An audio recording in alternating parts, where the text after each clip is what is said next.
यार देखिए आपने स्टार्ट किया अनबीटेबल टीम, तो ये वाकई बात ठीक है। लास्ट 34 से 35 मैचेस आईसीसी इवेंट्स में देखे तो इंडिया सिर्फ एक मैच हारा हुआ है। लिटरली कैन यू इमेजिन कि वो सिर्फ एक मैच हारे हुए हैं, और वो भी एक मैच सिर्फ वो फाइनल का बड़ा एक ओडीआई को उसे कह सकते हैं कि अपसेट लग गया, एक फ्लूक शॉट लग गई ऑस्ट्रेलिया की।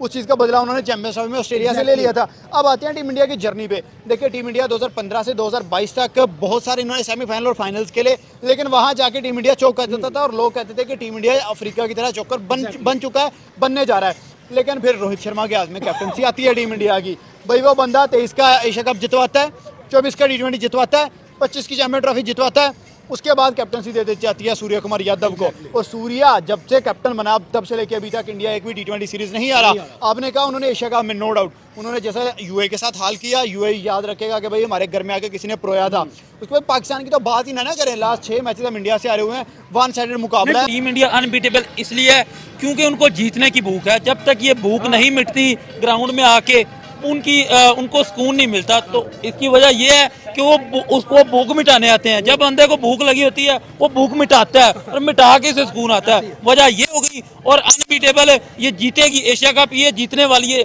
ये आप आज मेरी बात लिख लें। T20 world cup unbeatable, champion trophy unbeatable, Asia cup तो बच्चों का सवाल था। दूसरी बात ये आ गई, आपने ओमान के खिलाफ कैसा खेला। भाई ओमान के खिलाफ अभी उन्होंने अपने 2 बॉलर नहीं खिलाए, मेन बॉलर नहीं खिलाए। उसके बाद बैटिंग ऑर्डर की बात की जाए, सूर्य कुमार यादव 11वें नंबर पे आ रहा है। भाई वो कह रहा है कि आ ही नहीं रहा स्टेडियम में, तो आ ही नहीं रहा ना। वही कि वो अपनी टीम को कह रहा है कि यार कोई बात नहीं, खेलो जाओ खेलो। और वो इतना रिलैक्स होकर अभिषेक शर्मा भाई क्या कमाल की बैटिंग करता है। बंदा हो, बैट्समैन हो, इंटेंट क्रिकेट हो तो ऐसी हो, वरना ना हो। एशिया कप 2025 और टीम इंडिया, भाई टीम इंडिया का जहां पे नाम है वहां पे तो रिकॉर्ड्स ही रिकॉर्ड नजर आते हैं। सबसे पहले बात करेंगे हम टीम इंडिया अनबीटेबल, जहां पे एग्रेशन का नाम है क्रिकेट के अंदर टीम इंडिया टॉप पे नजर आती है। जहां पे मॉडर्न T20 का नाम है वहां पे टीम इंडिया नजर आती है। हमारे साथ पाकिस्तानी यूट्यूबर्स बेसिकली मौजूद है। भाई कंटेंट तो सब कर, सीधी बात है। यूट्यूबर्स के ऊपर कोई उनका ओपिनियन नहीं ले रहा, ये पब्लिक का ओपिनियन तो ले लेते हैं। इनका ओपिनियन क्या है, सबसे पहले बात करेंगे हम टीम इंडिया अनबीटेबल के ऊपर। सेकेंडली 21 सितंबर इंडिया वर्सेस पाकिस्तान एक कोर्ट आंकड़ा, उसके ऊपर फिर आईसीसी की तरफ से कुछ बयानात पाकिस्तानी टीम की तरफ से इंडिया के लिए नो हैंडशेक मुद्दे सारे उठाते हैं। पाकिस्तानी यूट्यूबर से पूछते हैं, सबसे पहले हम भाई क्या हाल है। अल्हम्दुलिल्लाह। अच्छा, पहले तो हम बात करेंगे इंडियन टीम जो अनबीटेबल यूएई से वन साइडेड मैच जीती, पाकिस्तान से अनबिलीवेबल मैच जीती, लाइक यकीन नहीं हो रहा पाकिस्तानियों को अभी तक। उसके बाद आज ओमान के साथ जो मैच रहा, लाइक उनको कहा कि ये लो बच्चे हो, खेलो। अभिषेक बॉलिंग कर रहा है, तिलक बॉलिंग कर रहा है, लाइक सीरियस ही नहीं लिया मैच को। कैच ड्रॉप किए कि यार बाड़ी ले लो, कर दो एक आधी 50। आप लोग भी क्या कहेंगे कि टीम इंडिया को कौन पिछाड़ सकता है। अनबीटेबल टीम है, पकड़ेगा तो पकड़ेगा आखिर कौन। यार देखिए आपने स्टार्ट किया अनबीटेबल टीम, तो ये वाकई बात ठीक है। लास्ट 34 से 35 मैचेस आईसीसी इवेंट्स में देखे तो इंडिया सिर्फ एक मैच हारा हुआ है। लिटरली कैन यू इमेजिन कि वो सिर्फ एक मैच हारे हुए हैं, और वो भी एक मैच सिर्फ वो फाइनल का बड़ा एक ओडीआई को उसे कह सकते हैं कि अपसेट लग गया, एक फ्लूक शॉट लग गई ऑस्ट्रेलिया की। उस चीज़ का बदला उन्होंने चैंपियंस ट्रॉफी में ऑस्ट्रेलिया से ले लिया था। अब आते हैं टीम इंडिया की जर्नी पे। देखिए टीम इंडिया 2015 से 2022 तक बहुत सारे इन्होंने सेमीफाइनल और फाइनल्स खेले, लेकिन वहाँ जाके टीम इंडिया चौक कर देता था और लोग कहते थे कि टीम इंडिया अफ्रीका की तरह चौकर बन चुका है, बनने जा रहा है। लेकिन फिर रोहित शर्मा के हाथ में कैप्टनसी आती है टीम इंडिया की। भाई वो बंदा 23 का एशिया कप जितवाता है, 24 का T20 जितवाता है, 25 की चैंपियन ट्रॉफी जितवाता है। उसके बाद कैप्टनसी दे दी जाती है सूर्य कुमार यादव को, और सूर्या जब से कैप्टन बना तब से लेके अभी तक इंडिया एक भी T20 सीरीज नहीं आ रहा। आपने कहा उन्होंने एशिया कप में नो डाउट उन्होंने जैसा यूएई के साथ हाल किया, यूएई याद रखेगा कि भाई हमारे घर में आके किसी ने प्रोया था। उसके बाद पाकिस्तान की तो बात ही ना करें, लास्ट 6 मैचेस हम इंडिया से आ रहे हुए हैं, वन साइडेड मुकाबला है। टीम इंडिया अनबीटेबल इसलिए है क्योंकि उनको जीतने की भूख है। जब तक ये भूख नहीं मिटती ग्राउंड में आके उनको सुकून नहीं मिलता। तो इसकी वजह यह है कि वो उसको भूख मिटाने आते हैं। जब बंदे को भूख लगी होती है वो भूख मिटाता है और मिटा के इसे सुकून आता है। वजह ये हो गई। और अनबीटेबल ये जीतेगी एशिया कप, ये जीतने वाली है। ये आप आज मेरी बात लिख लें। T20 world cup unbeatable, champion trophy unbeatable, Asia cup तो बच्चों का सवाल था। दूसरी बात ये आ गई, आपने ओमान के खिलाफ कैसा खेला। भाई ओमान के खिलाफ अभी उन्होंने अपने 2 बॉलर नहीं खिलाए, मेन बॉलर नहीं खिलाए। उसके बाद बैटिंग ऑर्डर की बात की जाए, सूर्य कुमार यादव 11वें नंबर पे आ रहा है। भाई वो कह रहा है कि आ ही नहीं रहा स्टेडियम में, तो आ ही नहीं रहा ना। वही कि वो अपनी टीम को कह रहा है कि यार कोई बात नहीं, खेलो जाओ खेलो। और वो इतना रिलैक्स होकर अभिषेक शर्मा भाई क्या कमाल की बैटिंग करता है। बंदा हो, बैट्समैन हो, इंटेंट क्रिकेट हो तो ऐसी हो, वरना ना हो। भाई 250 का स्ट्राइक रेट हर मैच में आके मारना, चाहे यूएई हो, चाहे पाकिस्तान के प्रीमियम बॉलर हो, चाहे ओमान के बॉलर हो, वो बंदा 250 के स्ट्राइक रेट से नीचे बात ही नहीं करता। आज आपने देखा 15 बॉलों में उसने 38 स्कोर किया हुआ है, तो इसको कहते हैं यंग टैलेंट। भाई उसके बाद उसने कहा कि ठीक है आज उसने परफॉर्म किया, अभी तो हार्दिक पांड्या रन आउट हो गया, अभी तो 250 स्कोर तक तो आपका पक्का था। उसके बाद सूर्य कुमार यादव, अभी 3 बंदों ने तो बारी नहीं ली तो इतना स्कोर हो गया। उसके बाद भाई बात की जाए वो 50 वो मार के चला गया संजू सैमसन, हालांकि वो थोड़ा सा स्लो खेला, लेकिन उसने कहा कि कोई बात नहीं, आज इतने स्ट्राइक रेट से खेलें, अगर तेज खेला तो इतना स्कोर कैसे चेज करेंगे। तो बात यह है इंडिया की टीम को भूख है, वो भूख मिटाए बगैर सुकून नहीं कर सकते। बात करनी बनती है, बिगेस्ट राइवलरी नजर आती है यार। कोई बिगेस्ट राइवलरी नहीं है, लास्ट 6 मैच हम कंसेक्टिव आ रहे हुए हैं, तो ये वन साइडेड गेम्स है, राइवलरी नहीं है। उसके बाद ओमान पे, हमारे से तो ओमान अच्छा है, हमारे से ज़्यादा टफ टाइम ओमान ने इंडिया को दे दिया। मैं अभी ट्विटर ऑन कर रहा था तो अभी लोग कह रहे थे कि भाई आज तो गौतम गंभीर के गुट्टे मुंह में आ गए थे एक दफ़ा। क्यों? ओमान ने अच्छा परफॉर्म किया, ओमान सिर्फ 22 रन से हारा। ठीक है, इंडिया ने उनको लूज हैंड दिया, ये बात हम मानते हैं। सूर्या बैटिंग में नहीं उतरा, अभिषेक बॉलिंग में आ गया, दुबे बॉलिंग में आ गया, बुमराह बाहर बिठा दिया, वरुण बाहर बिठा दिया। लेकिन चले वो सामने वाले बच्चे कहीं ना कहीं कुछ अच्छा तो खेले, तो हमारी टीम से तो वो अच्छे थे। 3 मैचेस इंडिया के हो गए, अब आगे 21 का एक बड़ा मैच पाकिस्तान वर्सेस इंडिया। 21 के मैच में आने से पहले मैं आपसे ही पूछूंगा, आपने कहा सूर्या पिच पे आया ही नहीं, सूर्या पिच पे नहीं आता तो 190 बोर्ड पे फिर भी है। हाँ। आगा सलमान पिच पे आता है तो 127। यार देखें, आज अगर इंडिया अपने प्योर बैटिंग लाइनअप के साथ आता, वन डाउन वही सूर्या या तिलक आ जाता, उसके बाद संजू सैमसन आता, जो मतलब जैसे भी प्लेयर्स आते, तो यकीन करें आज उनका 250 बोर्ड पे आपको लगता नजर आना था। और बुमराह होता तो ओमान की साइड 60 पे ऑल आउट होती भी नजर आनी थी। लेकिन उन्होंने फ्री हैंड दिया कि यार तमाम जो बैट्समैन हैं अपनी बेंच स्ट्रेंथ को चेक किया जाए। और देखिए उनके बैट्समैन जो आए हैं, टफ विकेट दी, उन्होंने कहा कि बैट घुमाओ और चेक करो कि कितनी की बॉल जा रही है, कितने के रन बन रहे हैं। विदाउट उन्होंने सूर्य कुमार यादव की हेल्प उन्होंने 190 रन बना लिए। ठीक है, अब आते हैं हमारे सलमान पे। सलमान की क्या परफॉर्मेंस इंडिया के खिलाफ, 12 बॉल पे 3 रन। ये सलमान अली आगा जो खुद को कहता है कि मॉडर्न डे क्रिकेट खेलता हूँ, मैं इंटेंट के साथ खेलता हूँ। भाई आप अच्छा, इन्होंने एक बात किया है कि उनका कैप्टन स्टेडियम में पिच पे आया ही नहीं है। उनका कैप्टन पिच पे नहीं आता तो 190 का टारगेट लगता है। ठीक है, हमारा कैप्टन पिच पे भी आया था तो 127 लगता है। क्या वजह है? रीज़न कि आप देख लें, आपका जो यंग टैलेंट रट्टा लगाया हुआ था, बच्चों की तरह हम याद करते हैं, ABC याद करवाते हैं पहली दूसरी क्लास में। हमें तो ये याद करवा दिया था कि यंग टैलेंट आ गया, अब आपने चीर देना, फाड़ देना, पता नहीं समान तक छू देना, कुछ ऐसा नहीं हमें देखने को मिला। आप देख लें, आपका साइम अयूब 3 कंसेक्टिव डग, ऐसे सर्दियों के लिए मैं कहता हूँ कि अंडे इकट्ठे करें, आपको भी 2 मिलेंगे, 2 मुझे मिलेंगे, 2 इस भाई को मिलेंगे। ठीक है, 3 हो गया, 3 आगे बाकी मैच है, 6 टोटल करने, हमने 3-2 आ जाएंगे हमारे हिस्से में। और उसके बाद आप बात कर ले साहिबजादा फरहान, भाई 35 साल की उम्र में उस बंदे को कसीर के ले आए हैं T20 क्रिकेट में। अभी अगर उसको खिलाना है, टेस्ट खिलाएं, ODI खिलाएं। अच्छा, मैं आपकी बात काट रहा हूँ। साहिबजादा फरहान को हमने लीग्स PSL में देखा, इंटेंट शो किया, उन्हें मॉडर्न क्रिकेट खेल के दिखाई। हमने ट्राई नेशनल सीरीज में देखा, उसने आगे अटैकिंग ओपनिंग दी हमें। क्या वजह, एशिया कप में उसके ऊपर कोई एक्स्ट्रा प्रेशर आ रहा है या वो जान के परफॉर्म नहीं कर रहा? ये जान के कौन नहीं चाहेगा कि परफॉर्म ना करे। आप देख लेंगे हमारे जो असल में, जो मैं भाई की बात को आगे कंटिन्यू करूंगा, जो हमारे कैप्टन है ना, वो मेंटली तौर पे थोड़ा सा मुझे लग रहा है कि उन पे प्रेशर डाल रहे हैं। मैं इस बात का जवाब देता हूँ। आप कह रहे हैं कि ये हमारी लीग में परफॉर्म करते हैं। लीग में सबसे पहले आपके पास पिच होती है, फट्टा विकेट, जो मर्जी आए, Saim Ayub no look shot team में उठा के डाल दो, जो भी बंदा आएगा। आप दूसरी बात, आपके सामने बॉलर नहीं आते, आपके सामने जब वर्ल्ड क्लास बॉलर आएंगे फिर देखेंगे आप परफॉर्म। और जो रिटायर बॉलर होते हैं वो PSL में आते हैं, वो उनको आप मार लेते हो, फिर आपने उधर तो परफॉर्म करना ही करना है। जब आप T20 नेशनल में जाते हो, आपके सामने बुमराह आता है, आपके सामने वर्ल्ड क्लास बॉलर आते हैं, तो आप कैसे परफॉर्म करोगे? कैप्टन की बात की जाए, सलमान अली आगा, और दूसरी तरफ सूर्य कुमार यादव, उसका स्ट्राइक रेट है 167 का स्ट्राइक रेट है उस बंदे का। हमारे कैप्टन का स्ट्राइक रेट 117-18 का स्ट्राइक रेट है। मैं भाई की बात काटूंगा, मैं आपको बताऊं, ये पाकिस्तान की टीम नहीं है, ये लाहौर कलंदर की टीम है। आप ये चीज़, आप मेरी बात से एग्री करें ना करें, मैं पाकिस्तानी होने के नाते ये बात पूरी जिम्मेदारी से कह रहा हूँ। ये लाहौर कलंदर की टीम, आप देख ले, सलमान मिर्जा ना, पता नहीं उसको ने डोमेस्टिक खेल लिया या नहीं खेली, पता नहीं, उस बंदे की 30-40 साल उम्र है, उसको उठा के आप ले आए। उसके बाद देख ले, जो भी लाहौर कलंदर का थोड़ा सा परफॉर्म करता है, ठीक है, नो डाउट फखर जमान बड़े मैच का प्लेयर है, लेकिन वो ODI की बात कर रहे हैं। T20 फॉर्मेट में वो फिट नहीं होता। मैंने ये बात कर, राशिद लतीफ़ को देख लें, तनवीर को देख लें, वसीम अकरम को देख लें, जितने लेजेंड्स हैं जिन्होंने पाकिस्तान के लिए सर्वाइव किया है क्रिकेट के लिए, वो ये सारे कह रहे हैं कि फखर जमान को आप फिट कर रहे हैं ज़बरदस्ती। और उसके बाद आप देख लें शहनशाह अफरीदी लाहौर कलंदर का, उसके बाद देख लें हारिस रऊफ, वो लाहौर कलंदर का। बाबर आजम को क्यों नहीं टीम में शामिल किया? क्योंकि वो लाहौर कलंदर में नहीं था, इसलिए वो पेशावर ज़ल्मी से खेलता, शायद वो भी लाहौर कलंदर भी तो पेशावर ज़ल्मी की है यार, वो ठीक है, वो एक आधा बंदे को आपने शफल कर दिया तो वो ठीक है, वो कौन सी बड़ी बात। स्टेटमेंट भी थी प्रेस कॉन्फ्रेंस के अंदर, कैप्टन कॉन्फ्रेंस हुई थी उसके अंदर, के सूर्या ने जब कहा हम एग्रेसिव क्रिकेट खेलेंगे तो उनका मोस्ट वेलकम। मेरा आपसे सवाल है कि एग्रेसिव क्रिकेट खेलनी है, एग्रेसिव क्रिकेट का जब नाम आता है तो एक ही नाम ज़हन में आता है, यूवी का शागिर्द अभिषेक शर्मा। आगा सलमान की स्टेटमेंट देना, जब पता है कि सामने 11 के 11 प्लेयर्स जो हैं वो एक से बढ़कर एक है, स्टेटमेंट दे देना और आगे से इस तरह की हालत करवा लेना, क्या ये फेयर था पाकिस्तानी पब्लिक के लिए? देखिए, सबसे पहले तो मैं ये बात करूंगा कि जो सलमान अली आगा ने स्टेटमेंट दी थी कि मोस्ट वेलकम, उसने ये कहा था कि भाई आप आ जाओ, हमने कौन सा आपको कुछ कहना है, आप खेलो, ठीक है। उसने कहा था कि देखिए जो अच्छा खेलेगा वो नंबर 1 होगा। उसने ये तो नहीं कहा था कि मैं खेलूंगा अच्छा और मैं नंबर 1 हूँगा, ठीक है। देखिए, उसने क्लियर कट बात की थी कि इंडिया के फेवर के अंदर ही आप अग्रेसिव खेलो। अंदर से उसको भी पता था कि इंडिया 1 नहीं है, पूरे पाकिस्तान को पता था। आप देखें जिस तरह की परफॉर्मेंस रही है, अगर आप कहते हैं कि अग्रेसिव क्रिकेट खेल के आपने 127 बोर्ड पे लगाना है वर्सेस इंडिया, तो भाई इस अग्रेसिव से तो 152 ठीक था, जो मतलब कभी ना कभी हम खेल गए। 180 ठीक था, जिसके अंदर बाबर और रिजवान और पूरी पाकिस्तान की टीम रल मिल के नवाज के 50 उसमें देखे हमने, और पाकिस्तान जीत गया, ठीक है।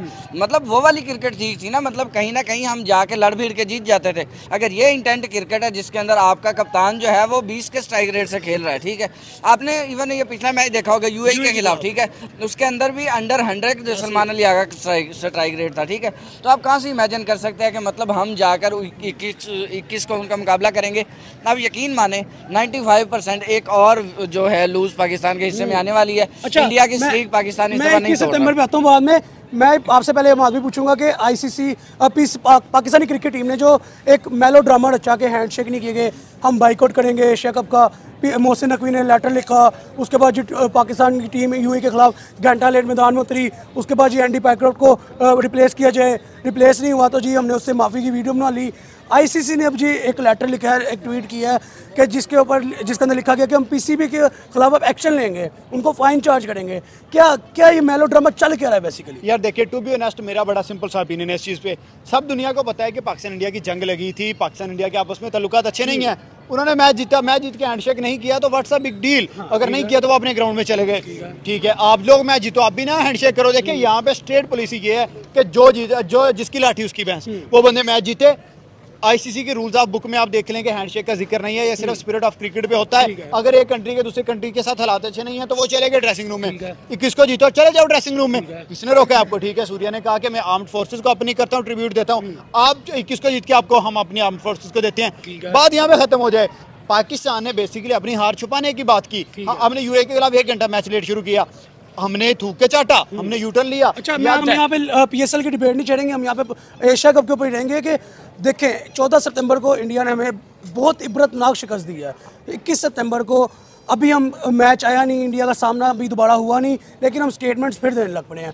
हमें मसला ये आया कि हमारे साथ हैंडशेक क्यों नहीं किया गया, हमें मसला ये आया कि जी एंडी पैक्रॉफ्ट को रिप्लेस क्यों नहीं किया गया। उसके ऊपर भी एक न्यूज़ सामने आई है कि आईसीसी ने पीसीबी के ऊपर एक्शन लेने का कह दिया। जी पीसीबी को फाइन होगा। क्यों बनाई है आपने वीडियो, क्यों बनाई है भाई? बात की जाए, आप 14 सितंबर को हारे, आपके पास कोई बहाना नहीं मिला आपको अपनी हार छुपाने का। आपने कहा जी हमसे हाथ नहीं मिलाया, आपके पास बहाना क्यों नहीं था? आपने सारे ओपनर 3-4 खिलाए, आपने प्रॉपर अपनी पूरी स्ट्रेंथ टीम आपने खिला डाली, आपने स्पिन 3-4 स्पिनर खिला डाले, सिर्फ एक फास्ट बॉलर। आपके पास कोई बहाना नहीं बचा था कि हम ये बहाना लगाएं कि आज ये हो गया, आज एक बॉलर छोड़ था, आज मिडिल ऑर्डर। आपने सारी स्ट्रेंथ, जब आपको कोई बहाना नहीं मिला, आपने कहा हैंडशेक नहीं किया, हम ये करेंगे, हम वो करेंगे। उसके बाद आपने कहा कि हम इसको चेंज करेंगे, उन्होंने कहा कोई रेफरी चेंज नहीं, खेलना तो खेलो नहीं तो घर जाओ। हमें फिर अपना थूका चढ़ना पड़ा, हम फिर खेले। उसके बाद उन्होंने अब उल्टा इन पे एक्शन लिया है कि आपने उसकी वीडियो क्यों लगाई।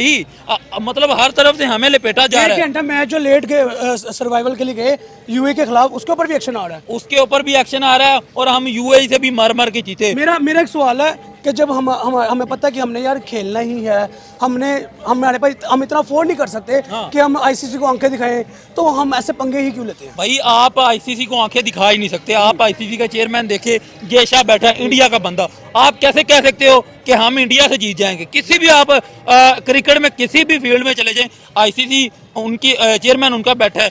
और ये क्रिकेट में कोई रूल नहीं है कि आप हाथ मिलाओ, नहीं मिलाते ना मिलाएं। ये तो एक स्पोर्ट्समैनशिप है ना, अगर हाथ मिला लिया तो ठीक है, नहीं मिलाया तो ना मिलाएं।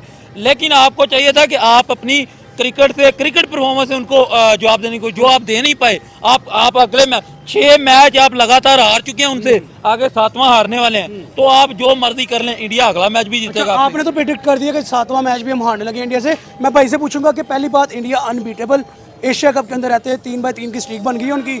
आगे चौथा मैच जो है फिर पाकिस्तान के साथ सामना है। क्या लगता है कि इस दफ़ा हम पाकिस्तानी जो टीम है वो 14 सितंबर का रिवेंज लेगी उनसे, या इससे ज़्यादा बुरी शिकस्त हमें मिल जाएगी इंडिया की तरफ से? यार पहले तो आपको शहनशाह अफरीदी ने आगे बचा दिया। डेली ये आपका नीचे से आके कोई बंदा जो पार्ट टाइम आप उसको कह सकते हैं ना कि बैट्समैन है, वो तो कभी कभार चल जाता है लेकिन डेली नहीं चलेगा। ये चीज़ आपने माइंड में रखनी है। तो शहनशाह अफरीदी वो चल गया तो हमारा 121-130 तक हो गया स्कोर। लेकिन इस दफ़ा मुझे लगता है जैसे उनकी बॉलिंग है, जैसे आज जसप्रीत बुमराह को उन्होंने रेस्ट दिया, चक्रवर्ती को रेस्ट दिया और सूर्य कुमार यादव आज बैटिंग करने नहीं आए, ये वो चीज़ थी। मुझे लग रहा है कि वो ज़हनी तौर पर प्रिपरेशन कर रहे हैं कि हमने पाकिस्तान के खिलाफ क्या प्लानिंग करनी है और किस इंटेंट के साथ जाना है और कैसे एनर्जी के साथ जाना है। तो मुझे लगता है कि वो 1 साइडेड जीत जाएंगे। इंडिया 1 साइडेड जीतेगा? वो तो कंफर्म है 1 साइडेड जीत, क्योंकि पाकिस्तान की परफॉर्मेंस नहीं। आप देख लें यूएई के साथ हमने कैसे खेला, ओमान के साथ कैसे खेला, हम अफगानिस्तान से हम हार के आ रहे हैं। तो ये चीज़ें ये सारे साइन हैं, आपको बता रहे हैं, इशारे दे रहे हैं कि आप किस तरह की क्रिकेट खेल रहे हैं और आगे आपका हशर क्या होने वाला है। ये तो बहुत लो लेवल की टीम है थी। अब इंडिया मतलब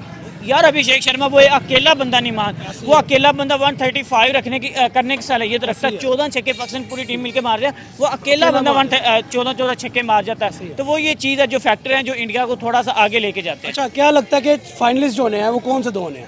इंडिया तो अनबीटेबल जाएगा पहली बार। इंडिया तो अनबीटेबल चला गया। दूसरी श्रीलंका लग रही है, क्योंकि श्रीलंका ने भाई जिस तरह अफगानिस्तान को हराया, इतने आराम से उन्होंने चेज किया। पाकिस्तान एक इंडिया से हारेगा, एक श्रीलंका से हार जाएगा तो खुद ही बाहर हो जाएगा। और बांग्लादेश आगे नहीं जाएगी क्योंकि बांग्लादेश की टीम थोड़ी सी। यहाँ पे आपसे एक सवाल करूंगा, इंडिया बांग्लादेश की बड़ी कंट्रोवर्सी चल रही है। लिटन दास ने भी स्टेटमेंट दी है कि हमने पाकिस्तान को हरा दिया, ये ट्रेलर था। एशिया कप में इंडिया को हराएंगे, क्या बांग्लादेश इंडिया को हरा पाएगा? ये कभी वो ख्वाब भी नहीं सोच सकते। वो तो पता नहीं उसको कैसे याद आ गया या कोई भी हो गया, बंदा कभी कभी सदमे में होता है तो ऐसी बातें कर जाता है। तो इंडिया बांग्लादेश मुझे लग रहा है कुछ ना कुछ सदमे में होगा। वो बंदा लिटन दास जिसकी आप बात कर रहे हैं उसने ऐसे कह दिया, ये वरना उसकी आने वाली 7 नस्लें भी इंडिया को नहीं हरा सकते। आप स्टेटमेंट देने से मैच नहीं जीत सकते। स्टेटमेंट तो हमारे कैप्टन भी दे रहे हैं, इंटेंट क्रिकेट के स्टेटमेंट, अग्रेशन के स्टेटमेंट। कहाँ पे आपको दिख रहा है कोई अग्रेशन? कोई आपको कोई इनमें दिख रहा है जो बयान देते हैं उन पर टिक तो नहीं पाते। हमारे कैप्टन जी हम 200 करेंगे, हम 200 करने के चक्कर में हम 160 से भी गए। तो ये हमारी टीम 130-40 की टीम रह गई है। बांग्लादेश की टीम ठीक है, लेकिन वो अगली आने वाली सदी तक भी इंडिया को नहीं हरा सकते। तो एक सवाल करता हूँ, आपने कहा कि स्पोर्ट्समैन स्पिरिट होता है, हैंडशेक करना नहीं करना तो इट्स ओके, ठीक है। आप सूर्य कुमार पाकिस्तानी टीम की मैं अगर बात करूं तो इन्होंने भी तो यूए के खिलाफ 1 घंटा लेट मैच में गए। क्या ये स्पोर्ट्समैन स्पिरिट नहीं था? मैं वही कह रहा हूँ, ये आपने भी तो कहीं ना कहीं जेंटलमैन गेम को डैमेज किया ना, तो उसी चीज़ का खमियाजा आपको भुगतना पड़ रहा है। मैं कल ही पढ़ रहा था कि आईसीसी ने एक मेल किया पीसीबी को, और पता नहीं उसके अंदर अभी तक जो हकाइक है वो सामने नहीं है, वो क्या बातें हैं। लेकिन बात यह है कि यार आप क्रिकेट में फोकस रखो, बाकी चीज़ों को छोड़ दो। हैंडशेक नहीं हुआ, अंपायर रेफरी कौन है? आप उस दिन इंडिया के 120 पे अल्टीम आउट कर देते, रेफरी ने उसमें क्या कर लेना था? आके बॉल तो शायद जो पहली बॉल पे अभिषेक ने निकल गए, शाइन को शॉट मारा, वो रेफरी ने तो नहीं कहा था खाओ। सेकंड बॉल पे छक्का मारा, वो रेफरी ने शाइन का हाथ नहीं पकड़ा था। मसला ये है कि आपकी टीम का अभी टैलेंट जो है वो फ्लॉप हो चुका है, आपकी टीम एक्सपोज हो चुकी है। आप अपने जो कहते हैं ना कि गंदे प्लेयर्स की गंदी परफॉर्मेंस छुपाने के लिए इस तरह की चीज़ें सामने लेके आ रहे हो। तो अभी भी आपके पास टाइम है, खैर टाइम अभी तो नहीं है। 21 तारीख को तो हम हार गए। 26 वर्ल्ड कप आ रहा है, वहाँ श्रीलंका के मैदान में शायद कोलंबो में हो वो मैच, इंडिया पाकिस्तान आमने सामने आएंगे। अब तब के लिए अपनी टीम तैयार कर लो, बाद में देखी जाएगी। लेकिन 21 का मैच हमारे ऐसे निकल गया। अच्छा, आपने तो अभी स्टांस दे दिया कि किसका मैच निकल गया, तो लेकिन जो हारिस रऊफ की स्टेटमेंट्स हैं, मोहम्मद हारिस की, साइम की, लाइक वो कहाँ गई? सर देखें, हमारे हसन नवाज ने शायद एक ट्वीट किया था, तो देखें ये कितना वो कहते हैं कि क्या कह सकते हैं, अनप्रोफेशनल अब बिहेवियर है। एक बंदा जो आपकी टीम में खेल रहा है, जो आपका प्लेइंग 11 है, वो ट्विटर पे आके बयान दे रहा है। भाई जो बंदा क्रिकेट खेल रहा है, जितने 1 महीने का टूर्नामेंट है ना, तो इनको मोबाइल यूज़ की परमिशन होनी ही नहीं चाहिए, सोशल मीडिया यूज़ करना ही नहीं चाहिए। हाँ, इंटेंट फिर ही आएगा, गेम फिर ही बेहतर होगी। आप लोग जो है हारिस रऊफ से फ़ैन कोई पूछ रहा है, चलो वो ठीक है, वो फ़ैन ने पूछा उसको जवाब दे दिया। लेकिन सीरियसली आप ट्विटर पर आके ये बात लिख रहे हो कि मैं समझता हूँ भाई ग्राउंड में करो, ठीक है, इंडिया से आ रहे, उसके बाद आपको गुस्सा आया तो क्या आपने यूए के खिलाफ 22 बॉलों पे सेंचुरी कर दी थी? यूए के खिलाफ तो आप फिर से फ्लॉप हुए हो। यूए के खिलाफ ऐसा लग रहा था जैसे वाकई ही फिर इंडिया पाकिस्तान चल रहा है। हाँ, मेरे ख्याल में ऐसा ही है। पाकिस्तान इंडिया जिस तरह आज अभिषेक ने उसके खिलाफ स्टार्ट किया, ओमान के खिलाफ, पाकिस्तान के खिलाफ जो है वो 13 पे 31, ओमान के खिलाफ जो है वो 15 पे 38, उसको यही लग रहा है कि मतलब कंटिन्यू है पाकिस्तान वर्सेस इंडिया। एक बात मैं यहाँ पे करना चाहूँगा अभिषेक शर्मा के हवाले से कि हमने कोई भी सीरीज़ हो, कोई भी इवेंट हो, मेगा इवेंट तो मेरे ख्याल अभी तक कोई नहीं खेला हो, सीरीज़ जो है उसके हवाले से मतलब या तो उसकी सेंचुरी पक्की होती है, ठीक है, या वो 70, 80, 90 तक जाता है, ठीक है, लोडिंग है। आपको 21 को देखने को मिलेगा, देखिए 31 हो गया उसका, 38 भी हो गया, ठीक है। आपको अगले मैच के अंदर मेरे ख्याल में पाकिस्तान का बुरी आने वाली है अभिषेक शर्मा के हाथों। उसकी रीज़न यही है कि मतलब एक जो उसका ऑरा बना हुआ है, उसने अपनी नंबर 1 पोजीशन वो वैसे भी मेंटेन ही है हर तरह से। पॉइंट ये है कि अभिषेक ने पाकिस्तान को फेस करने से पहले 18 T20 या 19 T20 इनिंग्स खेली हुई थी, वो नंबर 1 बना हुआ था। उसने जिम्बाब्वे को 100 लगाया था, उसने इंग्लैंड को IPL से पहले 100 लगाया था, उसने IPL में बहुत क्रिकेट खेली। हमारे जो कोचेस थे उन्होंने अभिषेक पे क्या वर्क किया, उन्होंने शाहीन पे क्या वर्क किया, उन्हें पता था शाहीन ने फुल बॉल मारनी है, अभिषेक पहली बॉल पे निकल के मार गया उस चीज़ को। उसकी जो लो फुल जो मतलब यॉर्कर था उसको लो फुल टॉस बना के उसने चौका लगा दिया, उसने शाहीन का मोमेंटम तोड़ दिया। हमारे शाहीन ने उसके लिए क्या वर्क किया था, शाहीन ने वही एज यूजुअल जो हर बैट्समैन को यॉर्कर 2021 में पाकिस्तान ने जब इंडिया को हराया था तब भी शाहीन ने यॉर्कर मारे थे, 2022 में, 23 में, 24, 25, मतलब 5 साल एक डिलीवरी डेवलप नहीं आप कर सके। आपको पता था अभिषेक ने निकलना है, आपकी बॉल को टारगेट किया, आप अभिषेक को बाउंसर करो। आज अभिषेक किस बॉल पे आउट हुआ है, ऑफ साइड पे, थोड़ी लूज बॉल थी, उसके रडार में नहीं थी। आप उसके रडार में देखे कह रहे हो अभिषेक आपको छोड़ेगा, वो युवराज सिंह का शागिर्द है। जब युवराज ने स्टुट ब्रॉड इतना बड़ा बॉलर जिसकी टेस्ट क्रिकेट में 600 विकेट है उसको नहीं छोड़ा, तो अभिषेक शाहीन को कहाँ छोड़ेगा।